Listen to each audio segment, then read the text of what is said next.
So where does anger come from? Well, first of all, let's acknowledge that while anger is natural, it's a choice.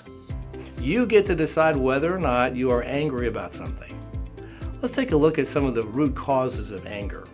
1. Selfishness. Anger is often a me problem. For example, I'm angry because the car in front of me is slowing me down and is going to affect my schedule for the rest of my day. Selfish anger is a sin and must be addressed. 2. Expectations that aren't realistic and we feel we have rights. This is a huge problem in our nation. People that feel entitled to certain things, whether it's free housing or free education or perhaps healthcare. These are all good things to have. I'm not minimizing that. But generally speaking, the younger generations have grown up being given almost everything and they have a real entitlement mentality. 3. Injustice, primarily to others. Have you seen those SPCA commercials on TV where they show animals that have been abused? Oh, it just makes you incredibly mad to see the injustice of how these pets have been treated.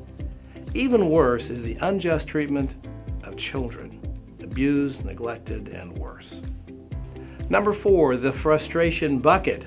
This is a term I came up with to describe how all the proverbial straws can add up to break the camel's back. I submit that we all start the day with a metaphorical bucket, and throughout the day, frustrations get thrown into the bucket, and they pile up and they pile up. Traffic is bad, into the bucket. We're running late for a meeting that ends up getting canceled, frustration in the bucket. We're on the receiving end of somebody else's frustrations, into the bucket.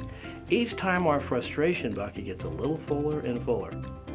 So by the time we get home, we sometimes snap and dump out all of our frustrations all over somebody else.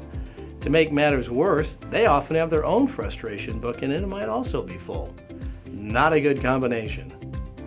Those are a few root causes. Now, let's take a look at some of the effects of anger.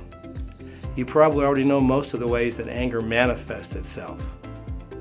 Hurtful words, hateful words, bitterness, which really rots you out from the inside out, dirty tricks to try and get even, sabotaging others physically, financially, morally, abusing others, abusing yourself, revenge, murder, suicide. Oh my gosh, what a list.